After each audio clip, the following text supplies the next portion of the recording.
Politicians have to go aggressive in this. آپ کا media بہت اچھا جا رہا ہے. ہم یہ نہیں ہے کہ لوگوں کو جذباتی کر کے کیا اور لڑو. افواج پاکستان تو ڈیوٹی پوری کر رہی ہیں, آپ کی ایجنسیز ڈیوٹی پوری کر رہی ہیں.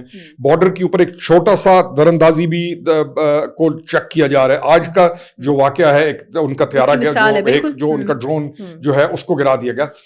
فوج تو الرٹ ہے, اور ہم کوئی ڈیفینسو نہیں ہے. پہلی چیز کہ کیا ہم ڈیفینسو ہیں؟ نہیں. ہاں, لیکن ہم معاملات کو سنجیدگی سے لے رہے ہیں. میں پھر کہہ رہا ہوں کہ کوئی ملک جنگوں سے ترقی نہیں کرتا, نہ جنگی ماحول بنانے کی کوئی ضرورت ہے ہمیں. بھارت نے ایک نہایت اسٹوپڈ حرکت کی, جیسے وہ پہلے کرتا رہا. آپ نے اس کی حرکت کو ایکسپوز بھی کر دیا, آپ نے اپنے بارڈر کو سیکیور کیا, آپ نے بھارت کو پش بیک بھی کیا, آپ نے انٹرنیشنلی بھارت کو تنہا کر دیا. یہ ہے اسٹریٹجی جس کے تحت چلا جاتا ہے. Plus Pakistan arm forces, Pakistan حکومت پاکستان, وزیر اعظم پاکستان, تمام کے تمام ایک پیج پر ہیں. تو میرے خیال میں ہم اس کو ڈیفینسو نہیں کہیں گے, میں کہوں گا زیادہ میچورلی ہم بہیو کر رہے ہیں. بالکل ٹھیک. اچھا, اب تھوڑا سا سر میں پولیٹیکل ایک ایسپیکٹ بھی جاننا چاہوں گی. پاکستان تحریک انصاف کے حوالے سے خبریں ہیں کہ 9 مئی کے جو کیسز ہیں اس پہ سپریم کورٹ نے ایک سرٹن ڈیڈ لائن رکھی ہوئی ہے کہ 4 مہینے میں کیسز کمپلیٹ ہونے ہیں. اب ہم بڑے عرصے سے بات کریں جی اسٹیبلشمنٹ کے ساتھ پی ٹی آئی کے مذاکرات ہوئے, اس بات پہ جے یو آئی فے بھی ان سے ناراض ہو گئی کہ ایک طرف آپ مذاکرات کی بات کرتے ہیں, پھر آپ کہتے ہیں احتجاج بھی کرنا ہے. لیکن خبریں یہ آ رہی ہیں کہ وہاں پہ ایک یہ بے چینی ہے کہ جی اگر ہم نااہل ہو گئے اس طرح جلدی, اتنے جو ایک فاسٹ پیس ٹرائل ہے, تو پھر ہمارا فیوچر تو ختم ہو جائے گا. تو ہمیں کوئی انڈرسٹینڈنگ کرنی چاہیے اسٹیبلشمنٹ کے ساتھ. اب پہلے تو یہ بتائیں کہ جو رویہ ان کا ماضی میں رہا ہے اس کو سامنے رکھتے ہوئے اسٹیبلشمنٹ بات بھی کرنا چاہے گی, اور آپ کے خیال میں پی ٹی آئی کو کرنا کیا چاہیے؟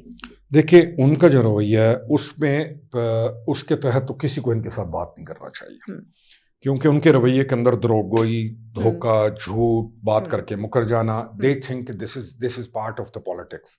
It is not part of the politics. دوسرا, پی ٹی آئی کو 9 مئی کے بعد بہت بچایا گیا. ان کے سپورٹرز تھے, ان کے سہولت کار تھے, انہوں نے پورا کوشش کی پرولونگ کریں کہ 9 مئی کسی طریقے سے اس کے جو اصل جرم کرنے والے ہیں اس کو اشکالات کا شکار کیا گیا.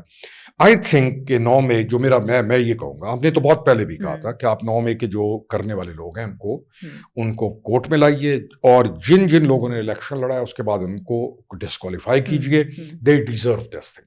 اور ان کو ڈسکوالیفائی کرنے کے بعد ان جگہوں پر آپ الیکشن کرائیے, کیونکہ اس سے زیادہ بڑا جرم اور زیادتی ملک کے ساتھ نہیں کی جا سکتی جو وہ کر چکے ہیں. کرنے کے بعد وہ بیٹھے ہوئے ہیں ایم این ایز 1 کے اوپر تنخواہیں بھی لے رہے ہیں, موجے بھی کر رہے ہیں, لوگوں کو رسوا بھی کر رہے ہیں, اور وہاں بیٹھے ہوئے نہیں چھوڑنا چاہیے. اس پریسیڈنس کا سیٹ ہونا ضروری ہے تاکہ آئندہ جا کر کوئی اس حد تک کا جرم نہ کرے ملک کے اندر. دس از واٹ آئی تھنک. اور پی ٹی آئی کو کیا کرنا چاہیے؟ پی ٹی آئی کے جو ایم این ایز ہیں, I have been seeing this thing کہ out of 90 50+ are inclined toward the positivity. وہ تو چاہتے ہیں کہ یہ چیزیں نہ ہوں, لیکن وہ پاپولسٹ ووٹ, گالی گلوچ, اس کی وجہ سے وہ چھپے ہوئے ہیں. پارٹی پالیسی ہے ان کو پارٹی پالیسی, ان کو کسی نہ کسی سٹیپ پر ایک سٹیپ آگے آ کے یہ دلیری دکھانی ہوگی کہ ریاست پہلے ہوتی ہے, اور سیاست ریاست کے لیے کی جاتی ہے, کسی شخص کو راضی کرنے کے لیے یا صرف ووٹ حاصل کرنے کے لیے نہیں کہ میں مقام نہیں. تو لیکن آپ کو بات سے تو سمجھا جا سکتا ہے کہ پھر ایک فارورڈ بلاک ممکنہ طور پر بن سکتا ہے پی ٹی آئی میں, اگر حکومت وقت پراپر کوشش کرے,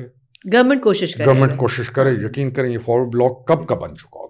نہیں تو پھر گورنمنٹ کو یہ مشورہ کیوں نہیں دیا جا رہا؟ ہم تو میڈیا کے اوپر ہمیشہ کہہ رہے ہیں, ہم تو بیٹھے ہوتے اس وقت تک ان کا فارورڈ بلاک ہم بنا کے بیٹھے ہوتے, کیونکہ گورنمنٹ آج کوشش کرے جس جگہ پر وہ کھڑے ہوئے ہیں, وہ تو فارورڈ بلاک بننا مشکل کام نہیں ہے ان کا. اچھا, لیکن سر ماضی میں جتنے فارورڈ بلاک بنتے رہے اس میں کچھ نہ کچھ حصہ معذرت کے ساتھ اسٹیبلشمنٹ کا بھی ایک کردار رہا ہے. آپ کے خیال میں اس مرتبہ تو اسٹیبلشمنٹ بالکل انٹرسٹڈ ہی نہیں ہے نا سیاسی چیزوں میں انٹرفیئر کرنے میں, تو آپ کے خیال میں کیا جو بار بار کوشش ہو رہی ہے ان سے بات چیت کرنے کی, تو اسٹیبلشمنٹ نہیں ان کو کہے گی کہ بھئی آپ پہلے اپنے آپ کو تو کلیئر کروائیں جا کے؟ میرے خیال کے اندر کہ ان کی غیر سنجیدگی اتنی زیادہ ہے کہ ان کے ساتھ اسٹیبلشمنٹ کسی بھی صورت کبھی بھی نہیں بیٹھے گی.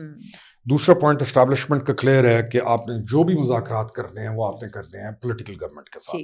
تیسری چیز یہ ہے کہ ان کا جو مین نیریٹو ہے جس بندے کی طرف سے ہے, جو ان کا لیڈر ہے, جو اس وقت سزا یافتہ لیڈر ہے, اس کی طرف سے کوئی بھی پوزیٹیوٹی یا کیلکولیشن میں 2+2 4 کی چیز نہیں آئے گی. تو اسٹیبلشمنٹ کا تو رویہ بالکل کلیئر ہے کہ they are not going to talk to them. اب حکومت وقت وہ اگر کوشش کرے اور کرنی چاہیے, فارورڈ بلاک بنے گا بھی صحیح اور دوڑ کے بنے گا. لیکن یہ تو ہے نا ایک ہماری ہم جو بات کریں جو اصل چیز ہے وہ ہے 9 مئی.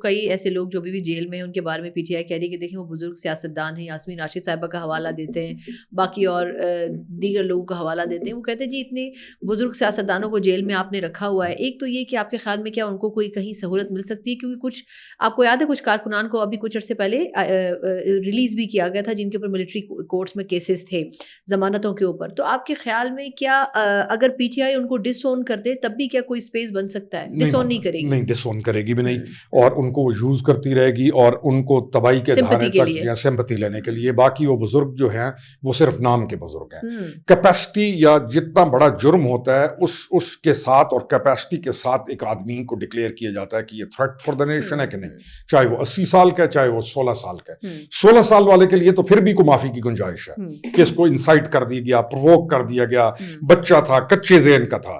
ان لوگوں کے لیے کس قسم کی معافی کی گنجائش؟ ناٹ ایٹ آل, کیونکہ انہوں نے تو انٹینشنلی یہ کام کیا. پورا سینٹی جن کے لیے اس عمر کے لحاظ سے مسٹ ہے, جن کے لیے انہوں نے صرف ٹکٹس کے لیے اور الیکشن جیتنے کے لیے اور جو کھایا ہوا پیسہ اس کو بچانے کے لیے, یہ کوئی بزرگ سیاستدان نہیں ہے. تیسری چیز جو آپ نے کہی کہ ان کی کیا سمپتھی, لوگوں کی سمپتھی حاصل کرنے کے لیے یقین کریں ان کو کبھی بھی ڈس اون نہیں کریں گے, کیونکہ ان کو پتا ہے کہ یہ تو بھیڑ چڑھ گئے ہیں نا, ان بھیڑ چڑھائی رکھیں گے اور آپ چلائیں گے. انٹرسٹنگ چیز یہ ہے کہ جتنے باقی پڑے ہوئے ہیں جیلوں کے اندر ان کو پوچھنے والا بھی کوئی نہیں ہے. تو یہ پولیٹیشنز جو اس پارٹی کے ساتھ اٹیچ ہیں انہیں سوچنا چاہیے کہ اس پارٹی میں جس میں صرف ایک شخص کی گنجائش ہے, اور آپ ایک اور یاد رکھیے گا بات, یہ عمران اپنی پارٹی کو خود ختم کر کے نکلے گا, ختم کرنے سے ختم کرے گا. اس کو وہ سوچ ہی نہیں سکتا کہ اس کے علاوہ پارٹی کو کوئی چلائے, یا اس نے آپ دیکھیں اس نے کوئی لیڈرشپ ایسی پیدا نہیں ہونے دی جو اس کے علاوہ بڑا قد لے سکے. وہ ڈیسیژن کے لیے ہر صورت میں خان صاحب کے پاس ہی جانا پڑتا ہے. اس کو پتا ہے کہ میری پالیٹکس ختم ہے, اب اس نے یہ پارٹی ختم کرنی ہے, یہ اس کی نیچر ہے, دس از ان ہز بیڈ. وہ اس پارٹی کو خود ختم کرے گا. اب اس کی اس حرکت کو جیسے جیسے اس کے ساتھ چلنے والے پولیٹیشنز کو پتہ چلے گا تو وہ اس کو چھوڑتے جائیں گے, لیکن پارٹی عمران خود اپنے ہاتھوں ختم کرے گا. اس نے پارٹی اپنے لیے بنائی. اچھا, یہ اب آپ نے تو ایک بالکل نئی بات کر دی کہ پارٹی ختم ہونے جا رہی ہے, یہ خان صاحب کریں گے ضرور ایونچولی, لیکن اب اگر دیکھا جائے تو خیبر پختونخوا میں پی ٹی آئی 3 مرتبہ سکسیسفلی کامیاب ہو چکی ہے. وہاں گنڈا پور صاحب بھی ہیں. اچھا, کچھ ڈیسیجنز وہاں پر بھی ان کی بھی سمجھ میں نہیں آ رہے. گنڈا پور صاحب جس طرح کنفیوز ہوتے ہیں بہت سارے ڈیسیجنز میں, یا ان کے اوپر خود پارٹی کا اپنی لیڈرشپ کا پریشر اب اتنا بن چکا ہے کہ وہ بھی شاید کچھ خاص گڈ بکس میں نہیں نظر آ رہے. تو یہ بتائیے گا کہ آپ کے خیال میں پھر وہاں اس صوبے کا کیا ہوگا؟ وہاں تو لوگ ان کو ابھی بھی منتخب کر رہے ہیں. نہیں, تیسری دفعہ ہو گیا.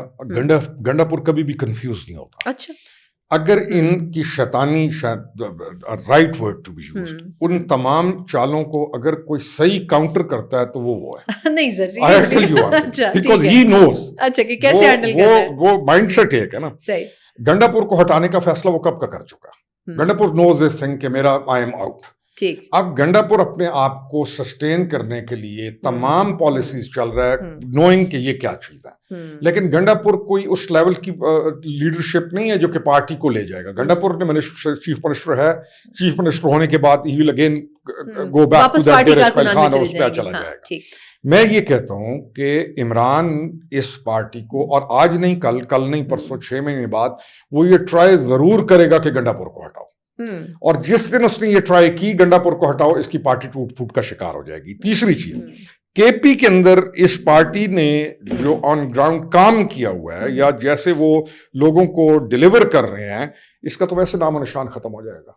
کے پی کے اندر اب لیڈرشپ کی دوسری پارٹیز کی ضرورت ہے. وہ کیسے اسٹرانگلی آگے آتے ہیں, وہ اسپیس یوٹیلائز نہیں کر رہے ہیں, اور اسپیس یوٹیلائز پاپولسٹ پارٹی کے سامنے ہمیشہ دلیری کے ساتھ, درست موقف کے ساتھ اور ان کے ساتھ ٹکراؤ کے ساتھ ہوتی ہے. ٹکراؤ کا مطلب یہ نہیں ہے کہ کوئی بندوقیں نکال لی جائیں, لیکن ان کو چیلنج کرنے سے ہوتی ہے. بالکل ایسے ہی. تو جب تک وہ نہیں کریں گے تو باقی پارٹیز کے پاس ابھی بھی بہت کوشچن ہے. لیٹس سی پیپلز پارٹی کیا کرتی ہے, نون کیا کرتی ہے, لیکن they have to take them on. ٹھیک, بالکل ٹھیک. تھینک یو سو مچ. خرم روکڑی صاحب ہمارے ساتھ موجود تھے اور بہت ہی مزہ آیا ان کے ساتھ بات کر کے. اس آزاد کاسٹ سے مجھے اجازت دیجیے. اللہ حافظ.